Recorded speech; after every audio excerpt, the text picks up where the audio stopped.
So it looks like we've got a handful of people.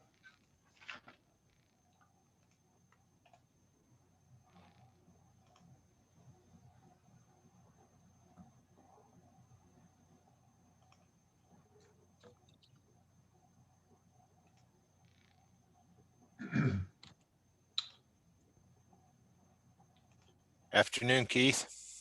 Good afternoon, Mr. Summers. It's good to hear your voice. Yeah, good to hear yours. Can you see me? Maybe I got to turn them. No, not yet. I do see a box that has your name in it, however. Okay, maybe swap shared screen. No, I don't know how to get back. I'm glad there's another Summers here.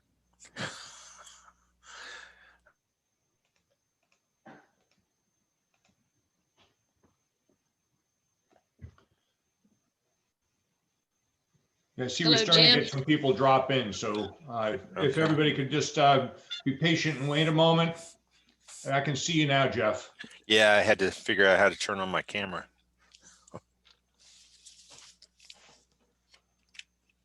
And we certainly invite people to turn on their cameras accordingly. And we will get started in a moment. Just have a couple more folks that are going to join us.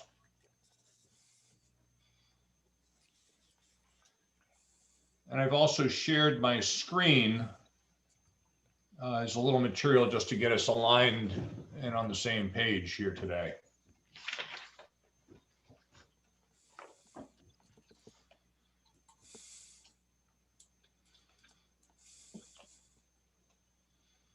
For those of you not in the Midwest, good news in the Midwest, the sun is out and the snow is melting. It snowed last night in Colorado. I'm not in Colorado, but.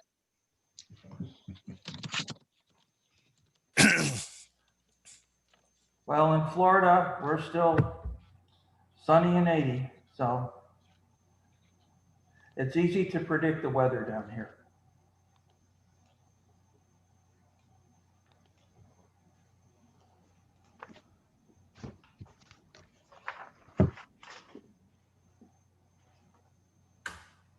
All right, folks. Well, why don't we get started and we can include people as we have additional folks joining us.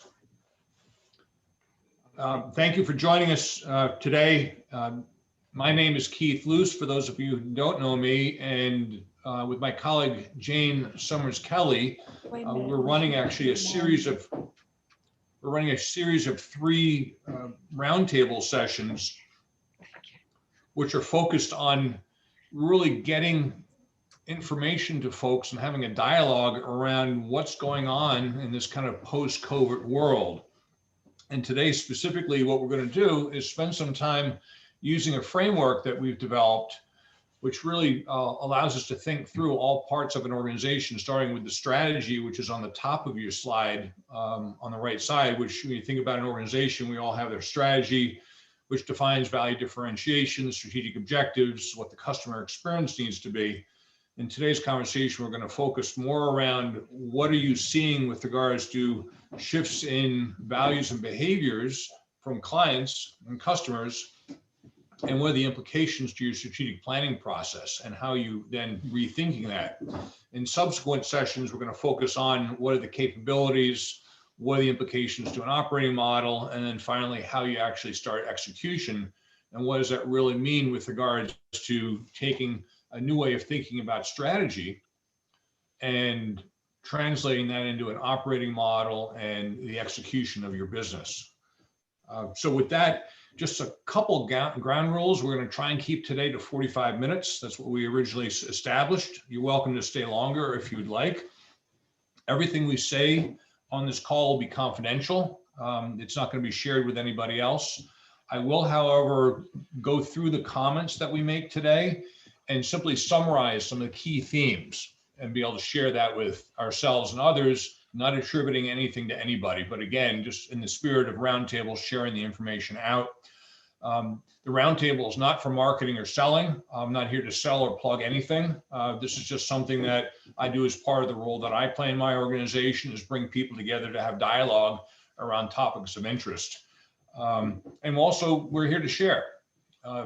Jane and I are not here to talk to you, but we're really to help orchestrate the conversation and make sure that we're engaged in a true dialogue around what's happening in our respective worlds and how does that really help each other. So with that, Jane, I want you to add a couple thoughts before we get after this. Yes, if you can go to the next slide with the questions, in case you all haven't done your homework. Keith and I have found and decided to invest in this roundtable discussion because we found that the strategic decision-making of our clients has had to change and evolve. And these two questions, which we asked, prompted each CEO leader to realize what they had done in the past 12 months. And we were struck because of the commonality of the answers. So the first question, we're going to go around the table, and it's okay if you don't have a perfect answer. This is about curiosity and learning. The first question is, how have you had to, with your company, changed in that top box you saw, your customer value focus, the customer differentiators and the customer objectives, as well as the customer experience? And for one example is an insulation manufacturer realized that he needed to offer made to order to certain clients and stop delivering to others. There's no right answers here, but if you can give specific examples without revealing confidentiality, all of us learn more, and you, as you articulate, can progress your thinking too. So Keith, who should we cold call on first? Well, I kind of appealed to my friend Dan Morris, and what are your thoughts with regards to those very seminal questions these days? Well, what we're finding is that there's a shifting going on because of the way that technology is being used, the way that different automation is affecting companies. It's affecting the way that people interact with customers, internal customers as well as external customers. But as we start to look at what that means, there's an obvious shift going on between process as well as digital transformation, and which is backing up and driving a collapsing of the timeline for strategic planning and strategic visioning. And we're starting to see that become almost continuous because new technologies are really changing the fundamental concepts of how people manage their own business and how they relate to their customers. And an example of that is in our company. What we've been doing is we've been looking at hyperautomation and looking at how that really is going to change the way that our customers do business and how they interact, and the capabilities that they're now going to need as everybody starts to adopt new technologies, as everybody starts to change their business relative to what the capabilities of those new technologies are. So that's kind of what we see happening from both a customer as well as a strategic standpoint. And that adjustment, we believe, it has to take place, because anybody who doesn't develop the ability to change quickly and react to what their customers are doing, as well as what they need to do to support it, is going to be left behind. So we're looking at that as a key motivator, a key driver for the future. What do you guys? Thanks. And Dan, can you just tell us where you're situated? So there's a slight human element to this, and then the next person will say where they're situated. I'm a partner with MCT.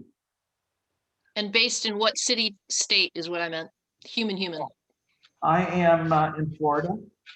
Okay. And enjoying the sunshine. Good stuff. So I just want to ask a follow-up question, Dan. I think about the strategic planning cycle in organizations, and typically we do strategic planning in the summer, we do budget in the fallish, so we get ready for the next year. And that's kind of a cadence which has worked for decades and decades for all of us. As you're seeing this notion of shift to continuous, what are some changes you're seeing in terms of how you're working in your practice and other clients you may be working with? And how is that strategic planning cycle now really starting to shift? Well, strategic planning really takes place, if you look at it, 6 months or so before the year that you've planned out takes place. And what we found and what we're recognizing with different people that we interact with, different companies, is that's no longer appropriate because of the speed of change based on hyper automation and based on emerging technologies and the way that they're used creatively. And that's the key. The technology itself is not the key.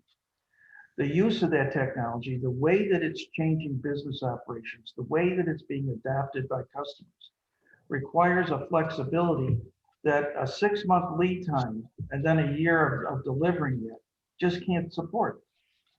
So what we have to do now is on a minimum of on a quarterly basis, look at not only the technologies, but how those technologies are being used, especially by our competition to beat us. And I'll give you a real quick example. In insurance, several years ago, one company came out with, you take a picture of the accident and you send that picture in. Before that, once there was an accident, you had to get the accident report, you had to send it in, you call into your not the adjuster, but your rep for the company, who would call the adjuster, who would come out, and the long involved process before anything happened. As soon as somebody figured out with this new technology, you now can take a picture of it and just send the picture and it's all done. Everybody had to adjust and everybody had to do it. And it's the same thing that's happening with some of the technologies today. And so the shift of saying we're not going to do anything for a year because it's not in the strategic plan. There's a shift happening to say that doesn't give us the flexibility that we need to adjust to what our competition is doing. Great. So Jeff, I wonder if I could, tap you, and what are you seeing in your space, which is, I know a little bit about your industry. I'm not going to divulge anything, obviously, but what are you seeing in terms of some of these shifts? Yeah, so we're a traditional manufacturing electronic components located in Chicago. We've got plants all over the world, and I would say that probably the biggest shift that we saw in 2020 was the squeeze between customer ordering patterns and raw material deliveries, right? And it forced us to get really creative in our ability to deliver to our customers. That's been one of our biggest challenges through the year, and it continues. Ordering patterns, in Q1 have just blown us away in terms. We made adjustments and we sat back, we looked at it, we said, we're going to have to do something a little different. We did something significantly different, and then when all the numbers started to come in, we realized that we didn't do enough, right? And so we're still feeling a little behind the 8 ball, and so that's been the biggest adjustment to our strategy, is focusing on our ability to move material through our value streams and get it into our customers' hands. Another part of that dynamic is, obviously we're not the only ones having that problem in this space, because we have many companies that are not our traditional customer base coming to us and saying, hey, can you provide to us?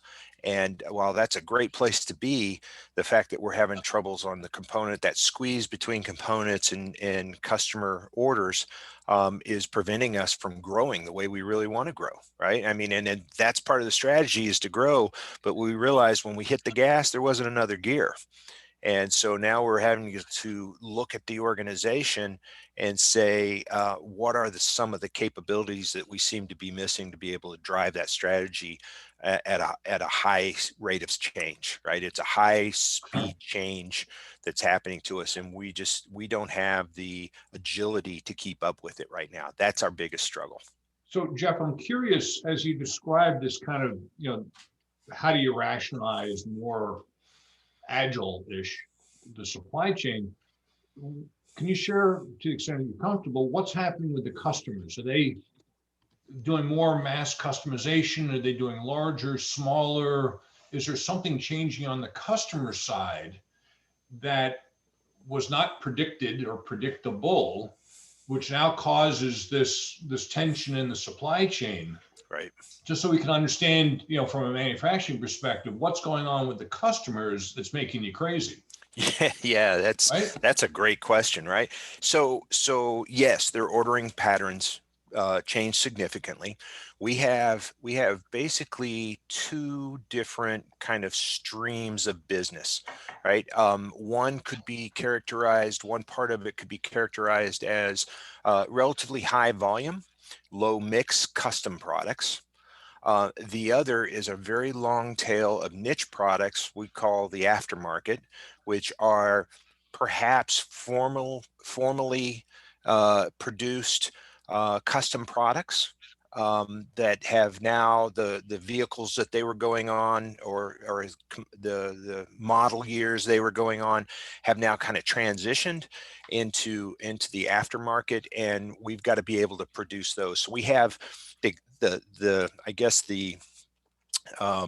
I guess the mental game that happens is we have a supply chain that was built kind of on that high volume, low mix, and the economies of scale are really an automation for those. But when you get into that low mix, low volume, high mix world, the economies are in inventory control. And so you don't want to build a lot of them and have them sit in the warehouse, right? Because that's not where the economics are. And so you've got to be able to turn very quickly, build today what your customer ordered yesterday. So part of the problem is that shift that happened to us. We had a difficult year with our OEM customers. Their projects were delayed and put on hold and that kind of thing. But because a lot of people were sitting at home and gaining, their commute time times two, we have a lot of the aftermarket do-it-yourself people that were just slamming us in orders.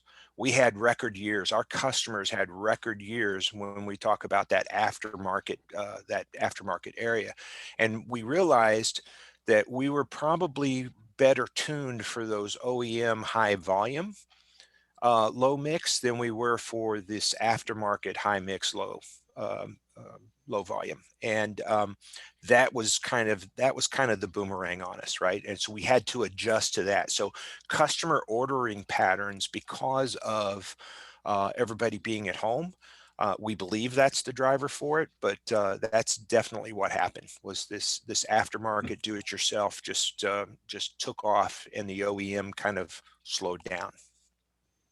And there's clearly a risk that all of a sudden there's a shift that occurred like this. Will we return to some degree to where we were? And then suddenly you got to dust off the old business model, or is there a medium in between the new and what was, and figuring out where that may be? There's a lot of risk there. Yeah, so that's what's keeping me busy right now is what does that look like, right? Because we have one business model.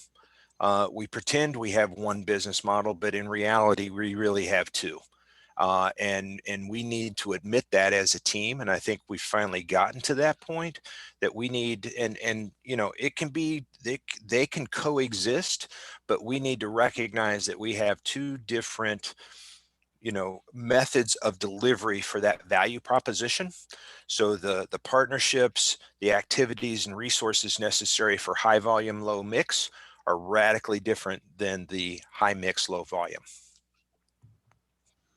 Well summarized, Jeff and Keith. I just wanted, as we're going to the ladies now, Susan, thank you for changing your name. And why don't we start with Susan again, sharing one or two changes you've made in your strategy after you say where you're based, and then we'll move on to Lisa. Yeah, I'm Susan Gravely. I'm based in Hillsborough, North Carolina, and we are an import company of Italian dinnerware and decorative accessories. So we design and buy everything from Italy, Portugal, and then some non-Chinese Asian companies as accessories to our line. Everything you two gentlemen have talked about, we've had exactly the same experiences. We have 5 strains of revenue and 5 different streams. And so our big challenge has been seeing it totally reverse. We sell retail and we sell wholesale. And then within our wholesale, we sell to big key accounts and to independent stores. What we found was with our commitment to the .com business, the retail end, we invested immediately in more technology for that. And we went from our bigger volume orders to small orders. And so our number of shipments out of our warehouse tripled. And on top of that, we, like everyone else, were having inventory issues. Luckily, we had in 2019 an outstanding year and had strategically prepared for a strong year last year. So we had ordered a lot more, twice the inventory in our key products. And early. So a lot of that was in process before the pandemic hit. We then had to navigate, as all suspect all of us did, on 5 different what if budgets, forecasting what could be happening and looking at margins and what needed to be aired and how do we really focus our main strategic goal as supplying customer confidence and feeling that we were reliable. And that's what we did in every possible way, from calling our couple of thousand customers to answering questions to air shipments to as I think it was Jeff saying, changing this up of what do you pre-bundle and what do you not, and how do you create more first-in-time inventory that's coming in, and how do you distribute it. So that was our biggest challenge that we had. And the other was evaluating very early who we needed in our company, not by rank, but by responsibilities and who we furloughed. So we cut expenses very quickly, people expenses, and then brought people back according to what we needed as far as their expertise went. Susan, a question that kind of comes to me is, I think about a business model where I've got 10 retail large box stores, presumably. Right. And over here, I've got maybe 100 individual customers. And Yes. so the 100 I'm not really talking to that much because they're buying once or twice a year, perhaps, versus the big box I'm talking to on a very frequent basis. And so I have that's my customer mix. And as that shifted, I'm curious to know, what were the conversations inside kind of the leadership team to try and get your head around the fact that my customer mix is changing. As a result, I have to think about how I'm interacting with more phone calls, more emails, more packages, a very different kind of business experience. And how did you get the conversation to a place where people weren't losing their minds? Well, internally, we met, the executive team pivoted and met every day because every day there was change. There was never the same day. And that was easy for some and very difficult for others to process and move in the right direction. From our customer base, Keith, what was interesting is the big box company closed their storefronts. So suddenly their orders were drop shipped. So we were not shipping big volume, we were shipping to their customer. So that needed to be negotiated, played out. So it was on us to have people to be able to do that and to do it well. The independent stores, which were about 900, their doors closed. And the ones that had a .com presence, we were training more on how to handle that. And those that didn't, that were willing to invest in it, we were helping guide them into how to do it. We had struggled for years with having our own retail.com because naturally our independent stores were against it. What we found in this change was it helped them. The pie got larger. We were able to stay in touch with their stores. We were able to discuss the importance of supporting your small business. And we were shifting our locator to stores that had .com and those stores that were open by invitation. So the conversations were with everybody. And the key for us was that our executive team was training and adjusting the way customer service thought and projected and the way we were shipping. It's interesting you say that, Susan, from the perspective of, who we thought our competition was. Oh, right? absolutely. But suddenly the competition is maybe kind of competition, or now I want to partner with them. Right. And then the quality of conversations have to shift from behind the wall to we're all in a boat together. How do we all survive, as opposed to me trying to eat your share? So thank you for that. You're welcome. I think your point is well taken. I think another big part for us was transparency. We, my kind of directive was, we're going to stop worrying about the competition because it looks easy, but it's not easy. Mm-hmm. So if they find out more about what we're doing, so be it, but let's do it well.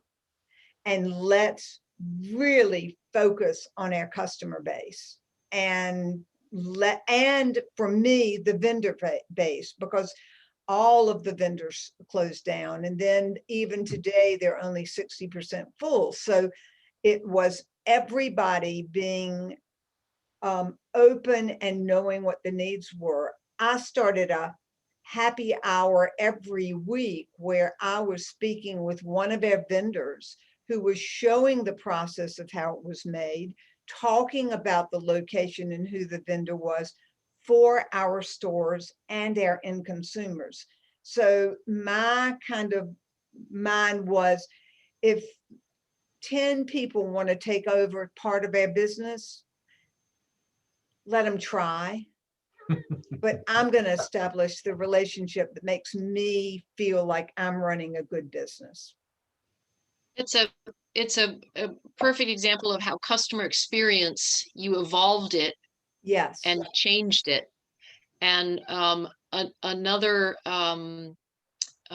branding company that provides corporate logos to multinationals changed the customer experience by sharing how their team, the human side, just as you did with your all weekly, about the human side. The human side, they shared a monthly newsletter on how a team member, be it a Dan, a Lisa, or a Jane, was coping with the new business models and pressures, and their multinationals, the three key decision makers, responded really positively. So in addition to Jeff and Dan's strategic processes changing, which you said we met every day, and Jeff, your business model, you had two now instead of one, which Susan's illustrated. There's a commonality here, even though Yes. you all are in very different businesses. Keith, can I ask Lisa to share if in your business or your clients you've seen how they've changed the strategic value differentiation or customer experience? Sure. So my name is Lisa Shirk, and I'm an enterprise architect advisor, formerly from a very large health insurance company. My role there was to develop the strategy, the IT strategy for the intelligent business process automation or digital transformation. What I'm working on right now is I'm helping, or I'm the vice president of the Society for Information Management group. It's a national group of about 7,000 members, and we facilitate and educate IT leaders to, be better.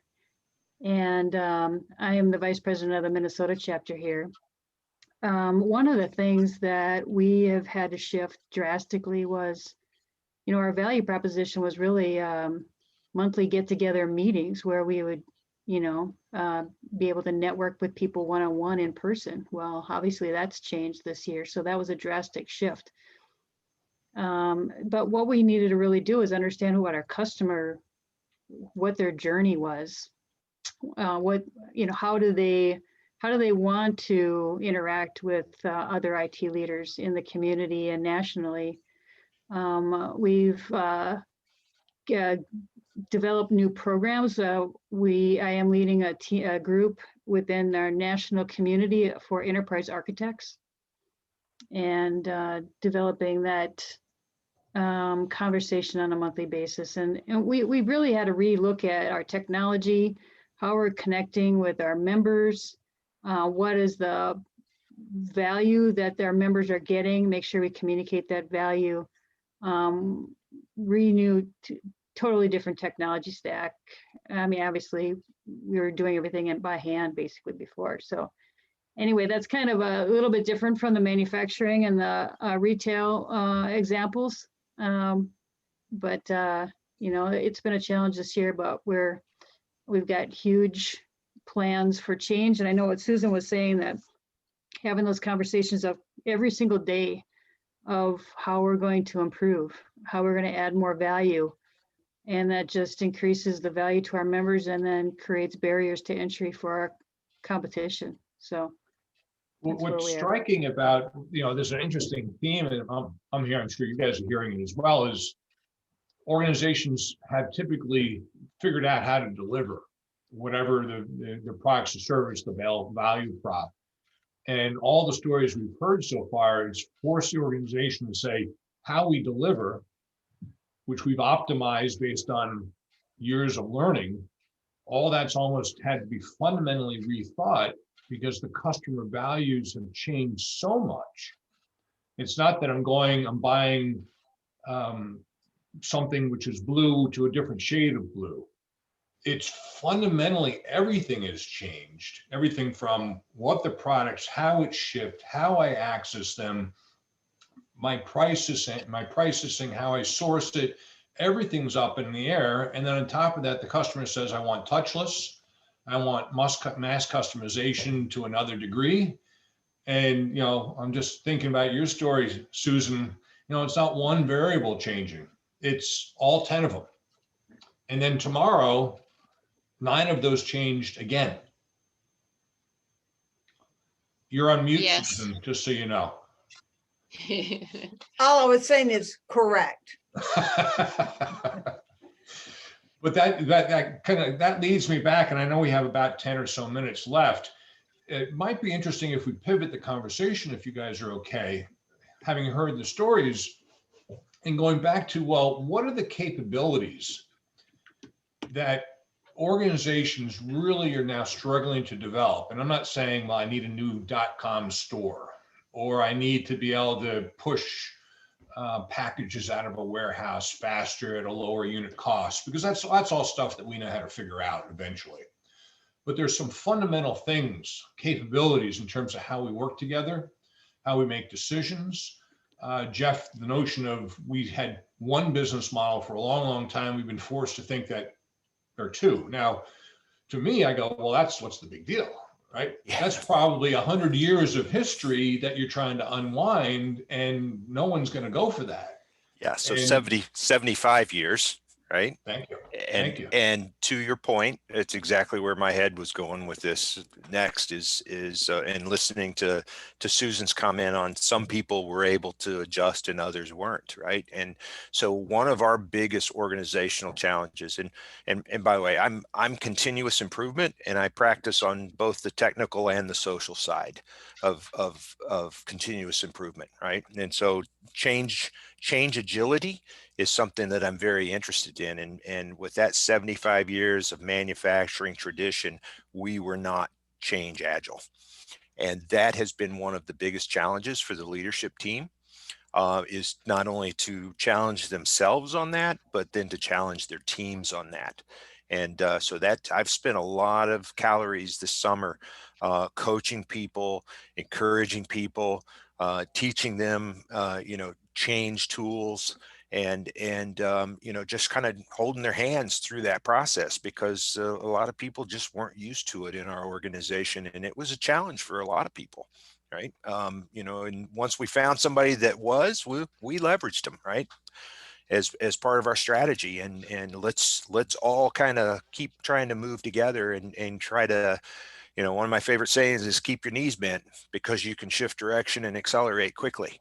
And that's, I probably said that 2,000 times this summer, is just keep your knees bent because tomorrow's going to be a little bit different. It's all coming at us that fast. And most people survived it, I'll just say. And Jeff, I would say that another interesting phenomenon are those that think they are changing, but they're not. Yeah. And how do you Interesting keep point, yeah. coaching them when they don't feel they need to be coached anymore, or they just can't get there?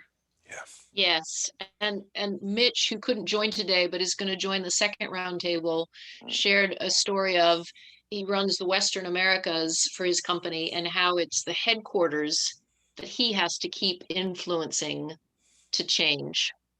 And there's nothing like, Susan, how to convince people. There's nothing like tangible, not data, but tangible customer stories and examples.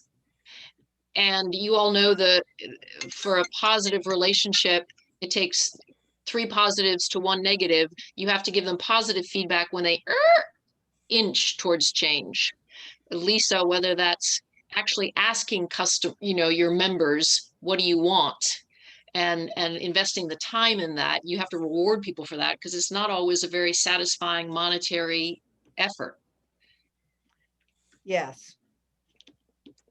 Yeah, that's And I true. like your question, Keith, about capabilities. In addition to bent knees and agile mindset, what else, team, is needed?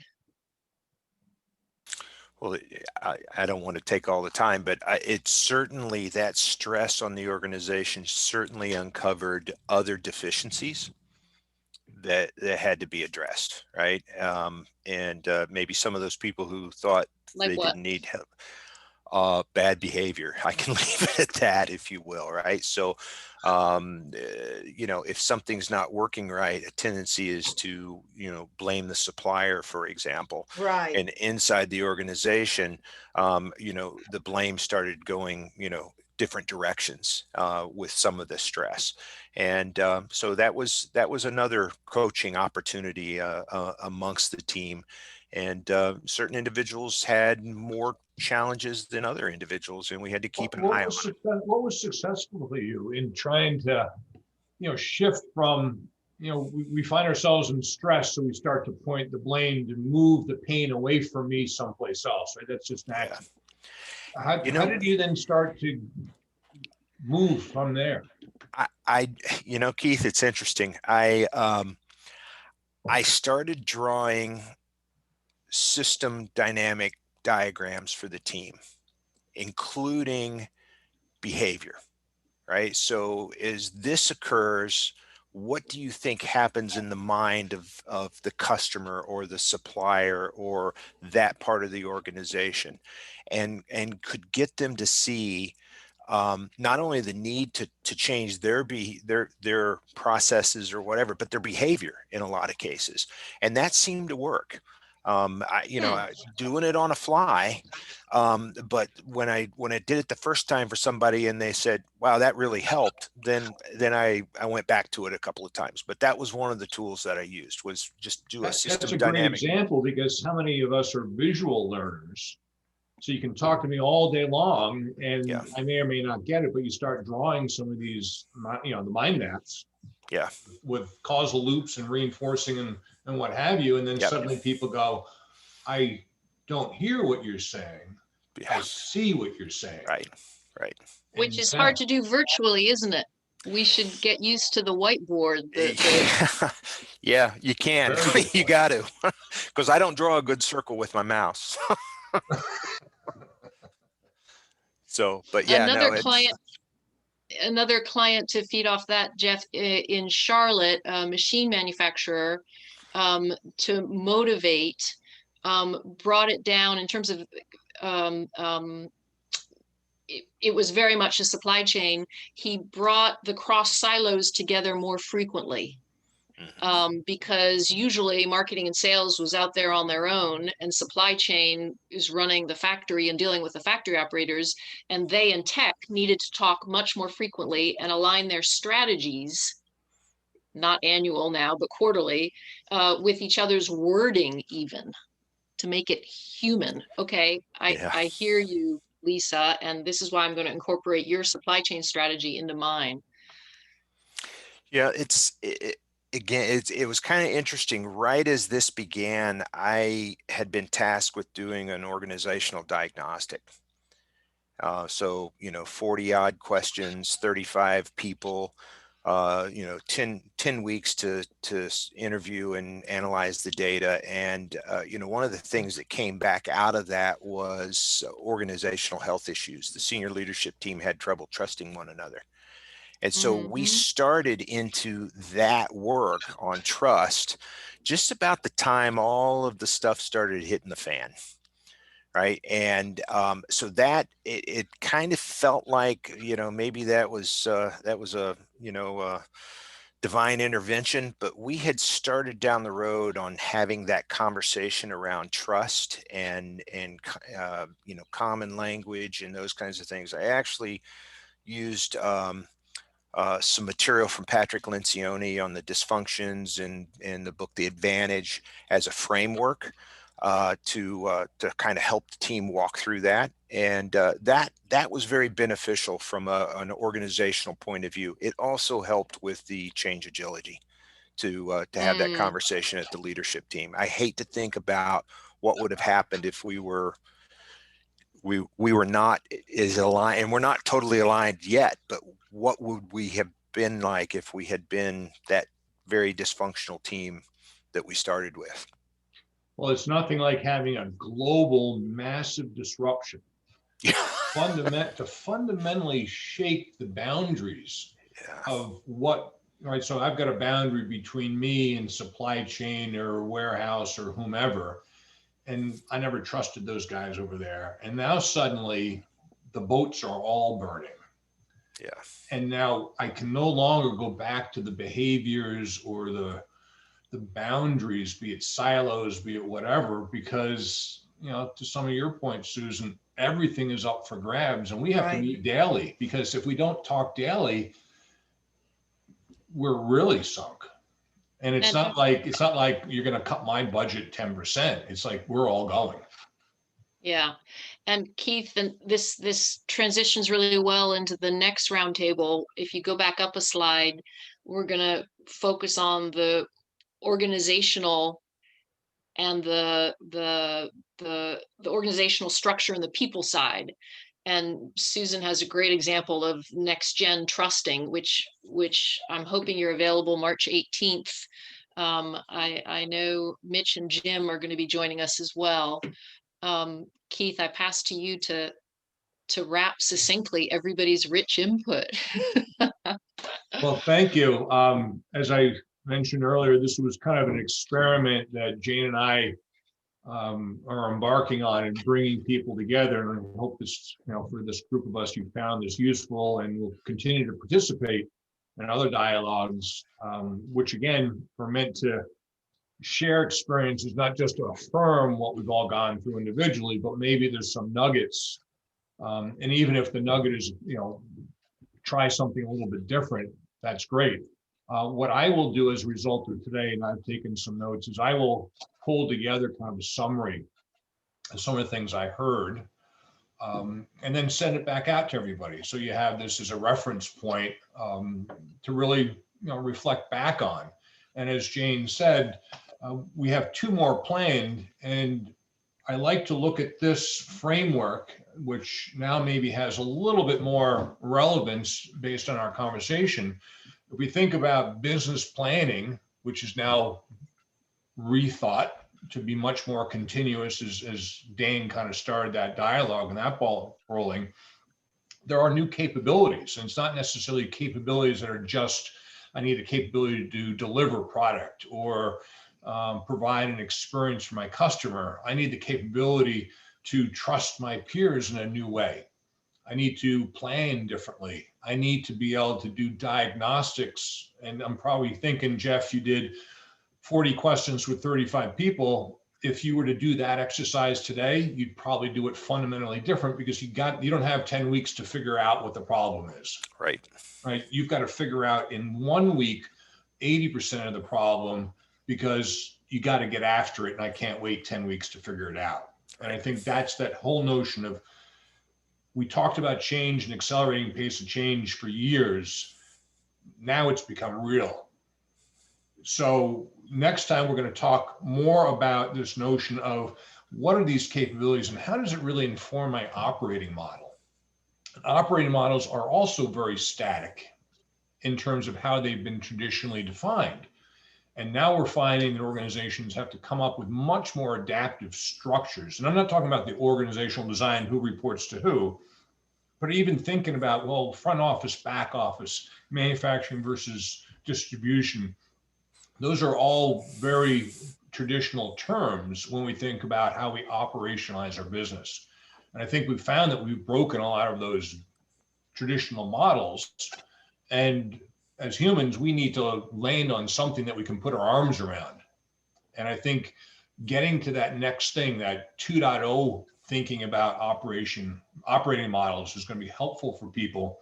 Not that we're just going to get put into stone and we'll move forward with that as a, in granite, but it will contain new capabilities that allow for adaptable, agile flexibility that were simply not necessary up until now.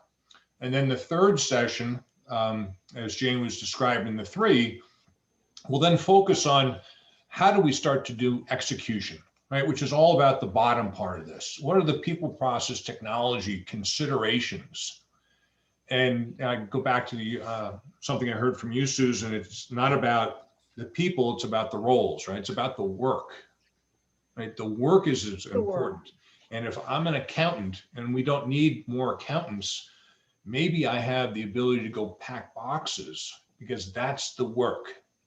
I've got 3 times more boxes going through my warehouse than I did a month ago. So suddenly I need there's different work to be done. Right. And then you think about automation. Well, I've got 3 times the automation. Well, Lisa, you're an automation person. Dan, we have hyper automation. That's going to bring up to the top of the queue. We have to do something about the invoicing process, because that is a huge pain point.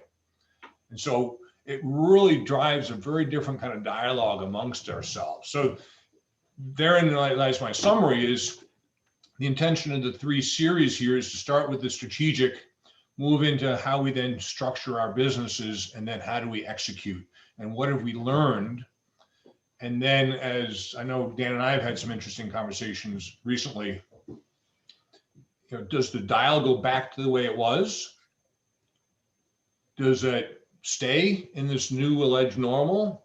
There's something in between? Or is there something we haven't even thought of, which I suspect may be the case, which may be another big disruption, another change or something. And since we can't predict it, what we can do is prepare for it.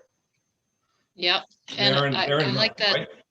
I like that summary, Keith, and you will get the 2-question prep because each of you have brought examples as Keith and I have tried to share from other clients as well. And so it will be forward looking as well. Therefore, what will you do? Because we find roundtables are helpful when it prompts you to think about, okay, I need to keep doing or change. Thank you all. All right, we've gone over a little bit, but what a wonderful conversation. I appreciate everybody's time this afternoon. Thank you so much. And Great, enjoy the rest of thank the day. you. Thanks. Well. Onward. Super. Bye. Bye. Yep.